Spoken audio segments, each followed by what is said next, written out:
My mother gave me a onesie with the words, "Surprise, baby of a disappointment," at my baby shower.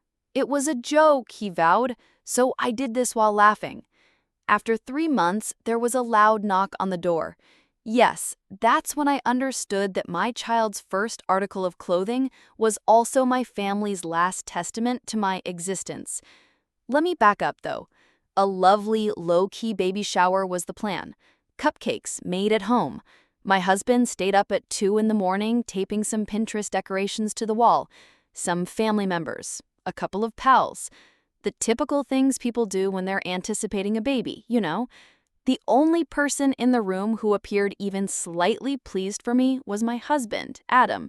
Well, everyone else came to perform. My mother wore pearls. Rita, my sister, looked like she was walking the Met Gala carpet in a floor-length dress, and each time someone inquired about my well-being, she somehow responded by discussing her impending promotion. Rita classic.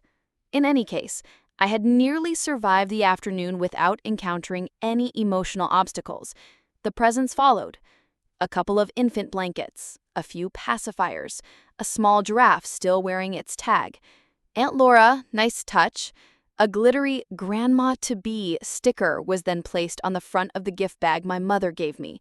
I should have known, too. I ought to have known. There was a white cotton onesie in size 0 to 3 months with large black letters printed on it.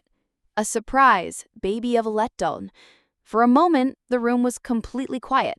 Then, when her mother publicly makes fun of her life decisions, I did what any emotionally stable eldest daughter would do. I chuckled.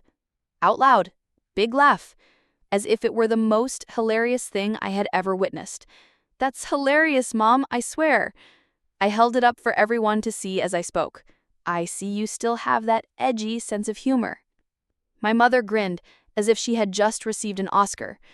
"Well, you were a surprise," Rita said with a slight smirk, and someone laughed and muttered, "Apple doesn't fall far." I believe my uncle. It was a laugh that gets stuck in your throat and becomes bitter as it goes down. My jaw ached from smiling so much. I put the onesie down after that. I entered the kitchen. I cleaned my hands. My gaze was fixed on the sink.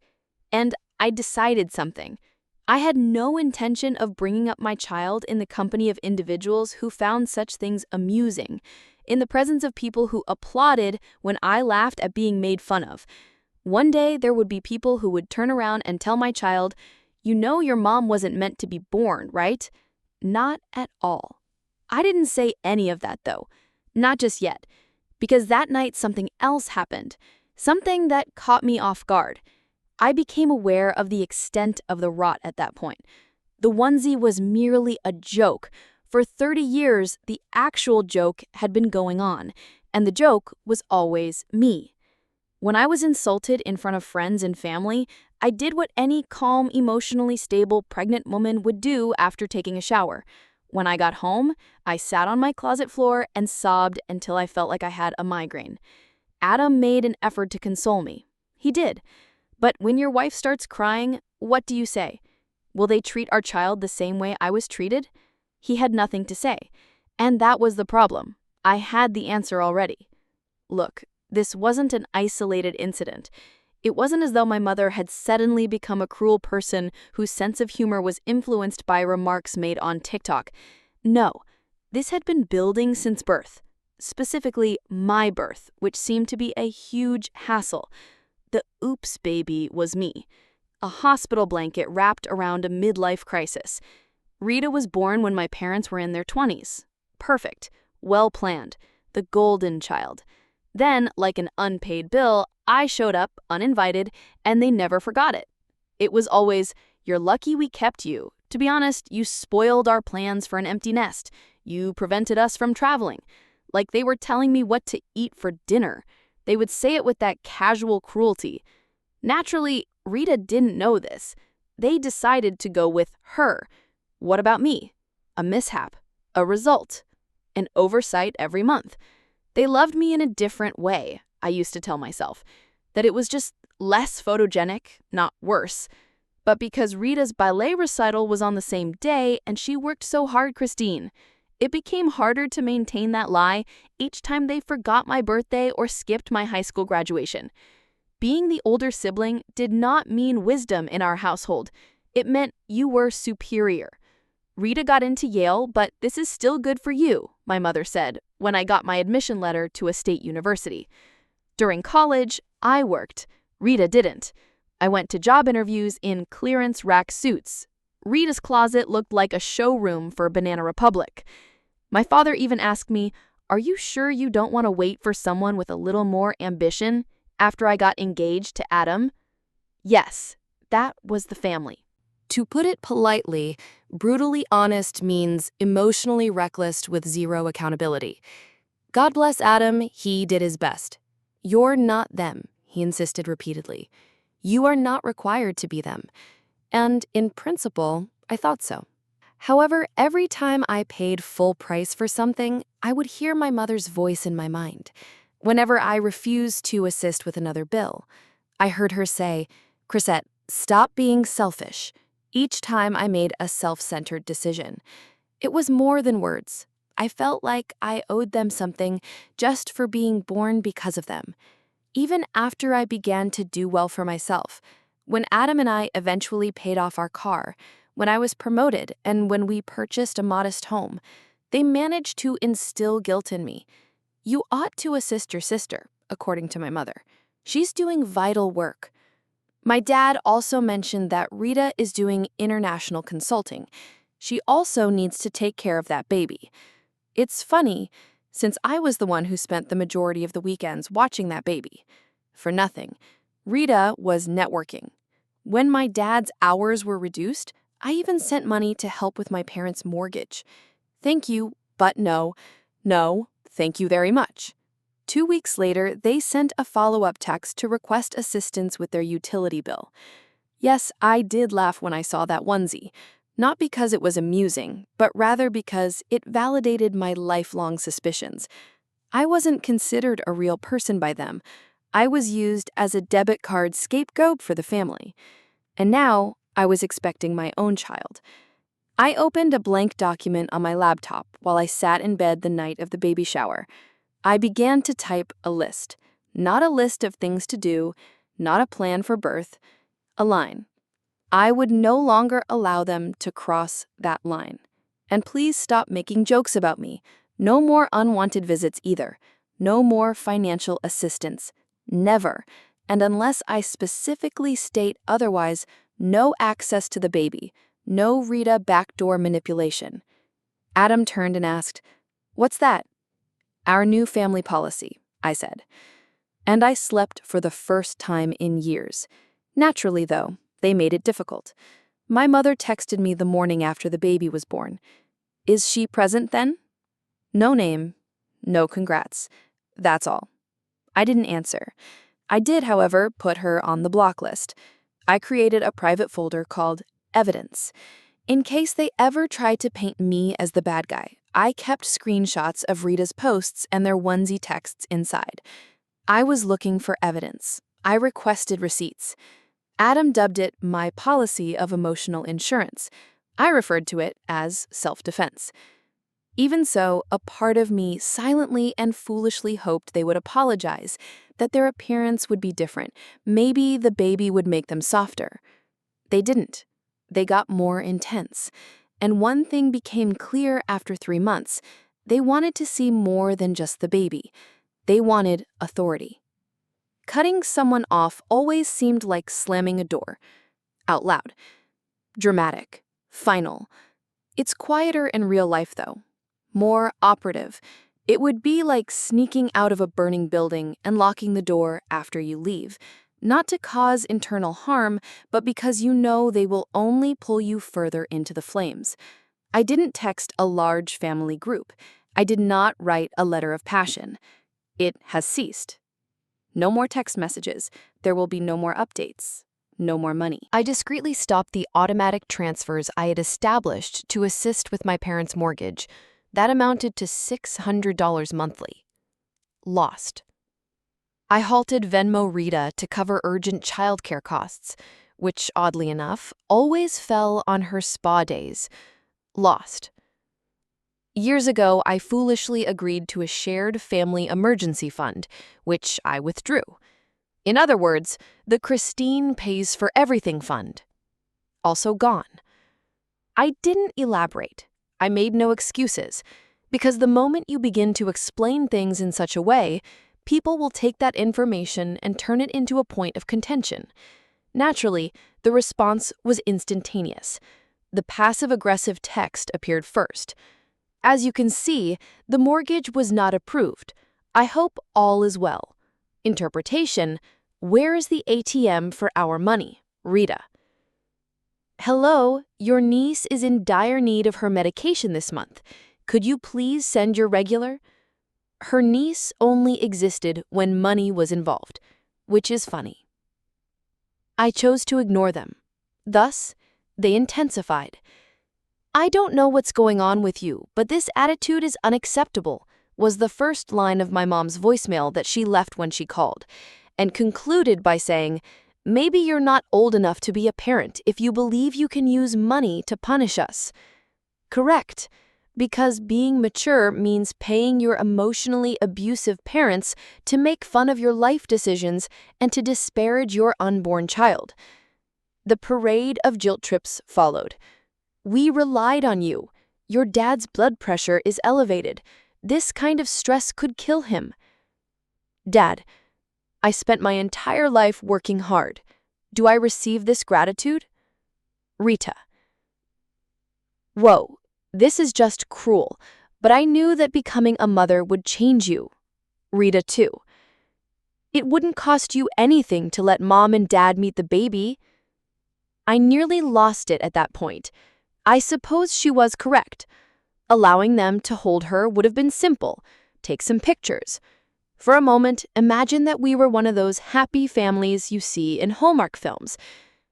Then I thought of the onesie, and I thought of my mother's arrogant grin, and I recalled how I used to laugh to keep from crying, and I had an idea. When my daughter is old enough to comprehend the jokes, what will happen? What happens if they begin to make fun of her? Okay, never again. Thus, I only responded once, Rita and I, it would cost me more than you can ever imagine to let them get close to her. Walked. I then modified my phone number, silently, only for my close friends and family. No big reveal, just tranquility. I began sleeping through the night for the first time in my life, not because the infant was asleep. She didn't at all. However, I wasn't anticipating emotional minefields each time my phone rang. However, when people like my parents don't get what they want, peace never lasts. Began with the post on Facebook. My mother wrote and posted a picture of me as a baby. At one point, I held my daughter in this manner. I can't even hold my granddaughter anymore. Then came the condolence messages from distant family members who hadn't communicated with me since 2007. Rita went on to tell a hazy tale about how some people discipline their families for playing sports. Additionally, becoming a parent should make you softer rather than colder. I remained silent. The post has been archived. Date saved. Screenshots. I had started the file in a folder called In Case They Escalate. I would need it sooner than I anticipated, because Adam's school called me a few weeks later. He may be mentally unstable and potentially dangerous around children, which was absurd because Adam, a first-grade teacher, once sobbed when watching Finding Nemo. Of course, the school had to take it seriously. An internal review was conducted. Adam needed to meet with HR and the principal. Fortunately, he had the full support of his coworkers, and nothing happened.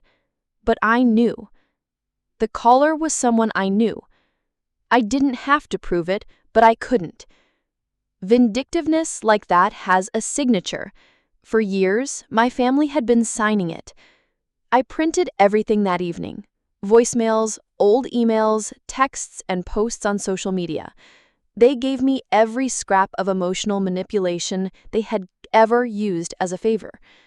And I also called a lawyer, not to file a lawsuit. I was just curious. What can I do if they appear? He explained restraining orders to me, about desists and ceases, about how to record everything. Then she made a statement that I still remember. You don't need to wait for your daughter to be harmed. Now you can keep her safe. So I did. I called all of my trusted mutual relatives. Only a few told them the truth. My daughter will not communicate with Rita or my parents. Please honor our choice. The majority claimed to understand. Some resisted. An aunt said, family, however, is everything. I responded to that. Then I'm building a new one, which is fortunate. Our pediatricians were replaced, moved across town to a new daycare, took our names off of all the registries that my mother could access, deleted old pictures, began anew. Peace over approval was something I was doing for the first time in my life. What about the quiet? It was bliss. That is, until 3 months later, when our front door banged loudly and frantically, breaking the silence. Adam leaped. The infant shifted. Then someone outside spoke. "Christine, we must speak." I froze as I peered out the window. My mother is who? Unkempt, weeping. And standing beside her, a clipboard is held by a man wearing a cheap suit, collector of debt. They weren't merely begging, they were in a desperate situation. And I knew right then, while I was holding my daughter in my arms in my peaceful house, they were not there to make amends. They were here to steal something. I wasn't going to give it up either. Just before something breaks, there is a certain quietude. With my baby in one arm and my heart racing, I stood at the top of the stairs while my mother continued to rap on the door. She had envisioned a reunion, but the man beside her, with his clipboard, cheap suit, and regret in his eyes, was obviously not there. Hugs are not given by debt collectors. Adam gave me a look. "Would you like me to?" I gave a headshake. "No, I'm capable." I walked slowly to the front door after giving him the baby. I didn't open it. I didn't have to. Through the glass panel, my mother could see my face. Her tears became more intense, sobs that are loud and theatrical. Drama is always in style. "Please, Christine, simply speak with me. We're having problems. We need your assistance. You cannot simply ignore us in this manner." The debt collector behind her shifted uneasily. Trying not to appear as though he wanted to vanish, he held a stack of papers. "This isn't a good time," I said, crossing my arms and making sure they could both hear. "You probably know you shouldn't be here too." "But," she cried, "we're family. Don't treat us like this." And I felt it, for the first time in my life. Not remorse. "Don't be afraid," I said in a calm voice. Clarity. "I didn't do this to you. You did." I shut the blinds after that. From the other side of the door, I could hear her scream. I didn't flinch, though. I refrained from crying. After returning upstairs, I gave my infant a forehead kiss and said to Adam, "Let's call the lawyer." I didn't have to speculate about what would happen next. They would escalate, I knew. Do people resemble my mother? They are not reflective. They strike back. And Rita posted a video that evening just as planned. Completely made-up face. The carefully rehearsed emotion made the voice tremble. After our parents made one mistake, my sister severed their relationship. She is punishing them with her infant. Their finances are in ruins. Every day they cry. Please get in touch with her if you know her and let her know that she is superior to this. When I saw it, I burst into laughter. Better than what exactly? Better than establishing limits? Better than turning a blind eye to mistreatment, masquerading as custom? I didn't respond. I kept it to myself. I didn't attempt self-defense, because I was no longer required to. My lawyer sent a formal cease and desist letter the next day, not only to my mother, but to Rita too. Any further attempts to get in touch with Adam, our daughter, or me would be recorded and used as evidence. I wasn't playing a bluff. The consequences weren't either. They made every effort. Burner account emails, voicemails from unknown people. One appeared as an unidentified caller and wrote, "Your child will be angry at you for separating her from her family. Well done, Mom." But what was the final nail in my coffin? The lies began to unravel. It turns out that after years of performing, someone eventually forgets their lines. A relative made contact. Someone I hadn't spoken to in a long time. "Hey, I saw what Rita posted, but I also remember how they treated you as a child. I just wanted to let you know, their version doesn't seem credible to me." Other family members privately messaged me one by one. Some said they were sorry they didn't notice. Some acknowledged that they had always questioned why I seemed a little tense around my relatives. "I remember your mom saying You owed her for not getting an abortion," one aunt wrote. "I never forgot that. But I did. I had buried it deep." However, there was evidence. For years, they had been saying the quiet part aloud. So I took the unimaginable action. I was honest. I didn't record a video for the public. I did not publish a convoluted call-out thread. I just gave a small group of my extended family a straightforward message. One joke won't cause me to cut off contact with my parents. Years of financial exploitation, conditional love, and emotional manipulation have led me to cut them off. The final straw was the onesie. Screenshots were attached, pictures, voicemails. Nothing to say, just the facts. What followed was a delicious silence. My parents were unfriended by some people. My mom had sent them a message stating that I had gone insane after giving birth and required professional assistance, which one of my relatives forwarded to me. Now they were attempting to undermine me. It was the final card they had. And it didn't work, because the pattern became apparent. The falsehoods, the despair. And I began to recognize my true family. The friend who came all the way across town to sit on the porch and bring me coffee. "You're doing the right thing," the neighbor wrote in a handwritten note. A blanket for the baby was mailed to me by a former coworker with the card, "Your child will grow up free." The best gift of all is that 4 months have passed from the onesie. We relocated to 2 different towns. Smaller location, greater tranquility. Once more, we switched pediatricians. Brand new daycare. A new phone number. A fresh chapter. The infant's sleep has improved somewhat. Adam chuckles even more. I smile without looking to see if anyone is looking. I get depressed sometimes, not because I'm missing them, but because I miss the version of myself that never gave up on changing, who thought that if I simply provided enough forgiveness, time, and money, I would at last be noticed. He made a great effort, and she's gone now, replaced by a more powerful individual, someone more subdued, someone who wins without having to prove anything to those who will never applaud her. I discovered the onesie the other day, tucked away in a drawer I hadn't opened since our move.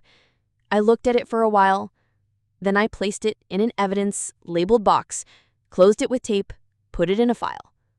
To let go of the hurt, but to remind myself, never again. I'm not sure if my parents will continue to try. I don't give a damn, since I always look at my daughter. Her big eyes, her laughter wild. She put her tiny hand around mine. One thing is certain to me. She will never believe that love has a cost. Her ability to laugh through humiliation will never develop. She will never have to win the love of those who hate her just for being me. I don't let you down. I'm a mom, and I finally understood what it means to defend something you truly care about. That's the tale. Not the story I ever thought I'd tell, but the one I had to experience in order to realize what love isn't. Have you ever been forced to make a choice like this, or even considered it? I would love to know what you think. Did I make the right decision? Was I too severe? Or not sufficiently harsh? Tell me in the comments below. Additionally, let us know if you found any significance in this story, or if you just want to hear more tales like it. press the subscribe button.